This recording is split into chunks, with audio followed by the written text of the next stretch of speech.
चलिए जानते हैं उत्तर प्रदेश से जुड़ी आज की 25 बड़ी और जरूरी खबरें, वो भी एक ही वीडियो में। पर उससे पहले अगर वीडियो अच्छा लगे तो चैनल को सब्सक्राइब जरूर कर लीजिएगा।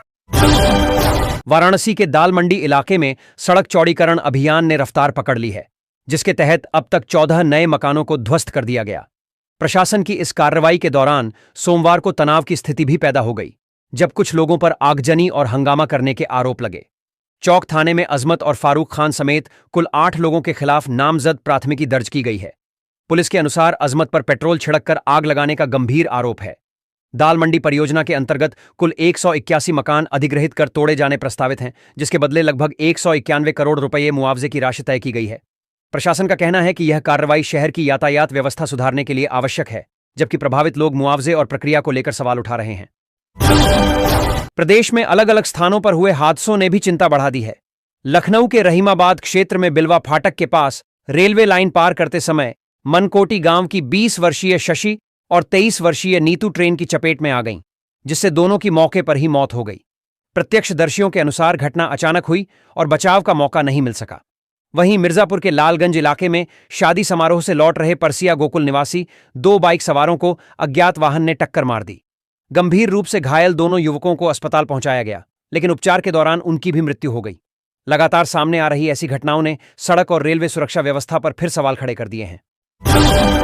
इलाहाबाद हाईकोर्ट की लखनऊ खंडपीठ ने व्यवसायी निकांत जैन को बड़ी राहत देते हुए उनके खिलाफ दर्ज भ्रष्टाचार और अवैध वसूली के मामले को निरस्त कर दिया है।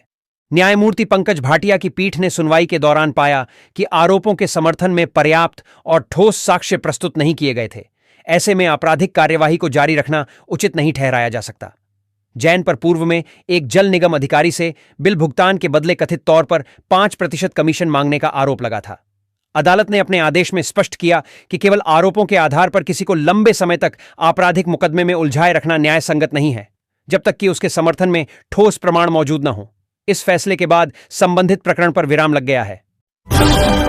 मुरादाबाद की बिलारी विधानसभा सीट से समाजवादी पार्टी के विधायक मोहम्मद फहीम इरफान को बड़ा प्रशासनिक झटका लगा है, जहां जिलाधिकारी अनुज सिंह की अध्यक्षता वाली जांच समिति ने उनके चाचा और 2 बहनों समेत कुल 5 लोगों का ओबीसी जाति प्रमाण पत्र निरस्त कर दिया है। बताया गया कि यह कार्रवाई शिकायतों की जांच के बाद की गई, जिसमें दावा किया गया था कि संबंधित जाति का जिले में पारंपरिक निवास ही नहीं है।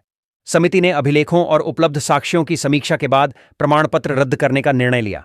हालांकि विधायक फहीम इरफान का कहना है कि उन्होंने इस प्रमाण पत्र के आधार पर कभी कोई शासकीय लाभ प्राप्त नहीं किया और वे कानूनी विकल्पों पर विचार करेंगे। इस फैसले के बाद जिले की सियासत में हलचल तेज हो गई है। हाथरस में सैन्यकर्मी अखिलेश चौधरी की हत्या के मामले में पुलिस विभाग के भीतर भी कार्रवाई हुई है। आगरा स्थित सेना वर्कशॉप में तैनात जवान की 5 फरवरी को NH93 पर बाइक सवार हमलावरों ने गोली मारकर हत्या कर दी थी। जांच के दौरान पुलिस की भूमिका पर सवाल उठे और लापरवाही सामने आने पर ASP चिरंजीव नाथ सिन्हा ने सादाबाद थाना प्रभारी योगेश कुमार, बीट इंचार्ज विजय कुमार और कांस्टेबल हर्षपाल को लाइन हाजिर कर दिया। मामले में 2 आरोपियों को गिरफ्तार कर जेल भेजा जा चुका है, जबकि फरार 8 आरोपियों पर 25-25 हजार रुपये का इनाम घोषित किया गया है। पुलिस का कहना है कि शेष आरोपियों की गिरफ्तारी के लिए दबिश दी जा रही है और मामले की विवेचना तेजी से आगे बढ़ाई जा रही है। चित्रकूट जिले के लौढ़िया माफी गांव में एक मामूली विवाद ने भयावह रूप ले लिया, जब अवैध तरीके से बिजली के खंभे से तार जोड़ने का विरोध करना एक वृद्ध कोटेदार को जानलेवा पड़ गया। जानकारी के अनुसार मंगलवार रात करीब 8 बजे पड़ोसी अमित, अनूप और जीवनलाल कथित रूप से कटिया मारी कर बिजली ले रहे थे, जिससे सुखनंदन के घर की आपूर्ति बाधित हो गई। जब उन्होंने इसका विरोध किया तो कहासुनी बढ़ गई और आरोप है कि तीनों ने मिलकर लात घूंसों और पत्थरों से हमला कर दिया। गंभीर चोटों के कारण सुखनंदन की मौके पर ही मौत हो गई। घटना के बाद गांव में तनाव का माहौल बन गया, जबकि पुलिस ने मुख्य आरोपी जीवनलाल को गिरफ्तार कर लिया है और अन्य आरोपियों की तलाश जारी है।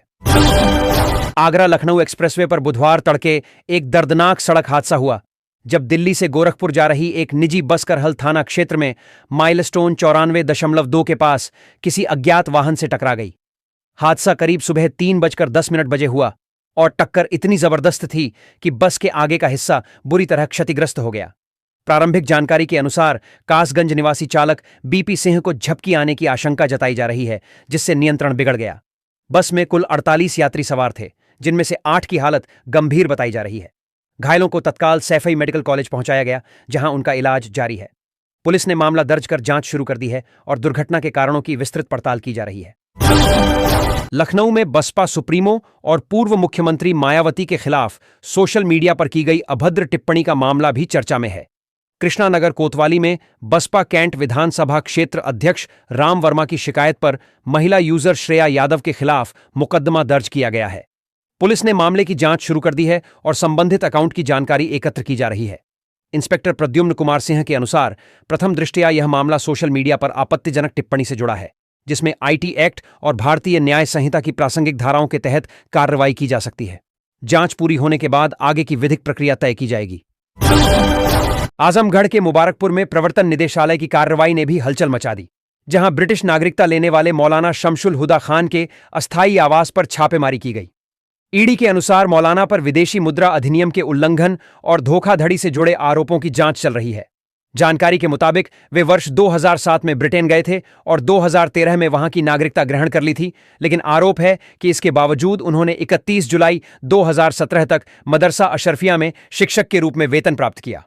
इस प्रकरण के सामने आने के बाद शासन ने संबंधित मदरसे की मान्यता पहले ही निरस्त कर दी थी। अब ईडी वित्तीय लेन देन और दस्तावेजों की गहन जांच कर रही है ताकि पूरे मामले की सच्चाई सामने आ सके। इधर ट्रेनों की संख्या और यात्रियों में लगातार वृद्धि के बावजूद जीआरपी में कर्मियों की संख्या वर्षों से लगभग 6000 पर स्थिर बनी हुई है। पिछले करीब 28 सालों में जहां ट्रेनों की संख्या 350 तक बढ़ी और प्रतिदिन लगभग 30 लाख यात्री सफर कर रहे हैं, वहीं सुरक्षा बल की तैनाती में अपेक्षित इजाफा नहीं हो सका। वेतन व्यय के दबाव का हवाला देते हुए रेल मंत्रालय ने अतिरिक्त जनशक्ति देने में असमर्थता जताई है। ऐसे में डीजीपी राजीव कृष्ण ने अंतरिम समाधान के तौर पर जिलों से 2740 पुलिसकर्मियों को 1 वर्ष के लिए उनके गृह जनपद की जीआरपी इकाइयों में तैनात करने का निर्णय लिया है, ताकि बढ़ते यात्री दबाव के बीच सुरक्षा व्यवस्था को मजबूत किया जा सके। होली के मौके पर यात्रियों की बढ़ती भीड़ को देखते हुए पूर्वोत्तर रेलवे प्रशासन ने मऊ जंक्शन से अंबाला कैंट के बीच साप्ताहिक विशेष ट्रेन चलाने की घोषणा की है। जनसंपर्क अधिकारी अशोक कुमार ने बताया कि यह विशेष गाड़ी 5 से 26 मार्च तक प्रत्येक बृहस्पतिवार को मऊ से रवाना होगी, जबकि अंबाला कैंट से 6 से 27 मार्च तक हर शुक्रवार को चलेगी। कुल 22 कोच वाली इस ट्रेन के 4 फेरे निर्धारित किए गए हैं और यह देवरिया व गोरखपुर होते हुए अपने गंतव्य तक पहुंचेगी। रेलवे का कहना है कि त्योहार के दौरान यात्रियों को अतिरिक्त सुविधा देने और भीड़ को नियंत्रित करने के उद्देश्य से यह व्यवस्था की गई है। वित्तीय वर्ष 2026 से 27 के लिए उत्तर प्रदेश सरकार ने लगभग 91,000 करोड़ रुपए का बजट पेश करते हुए दावा किया है कि इसका बड़ा हिस्सा सीधे जनता से जुड़े क्षेत्रों पर खर्च होगा।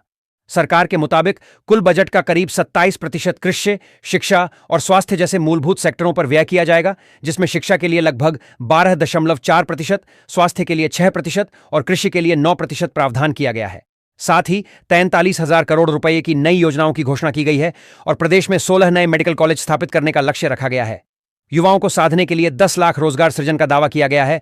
वहीं स्वरोजगार को बढ़ावा देने के उद्देश्य से 5 लाख रुपये तक का ब्याज मुक्त आरण देने की बात कही गई है। सामाजिक योजनाओं में भी बदलाव करते हुए कन्यादान सहायता राशि को बढ़ाकर 1 लाख रुपये कर दिया गया है, जिसे सरकार महिला सशक्तिकरण की दिशा में बड़ा कदम बता रही है।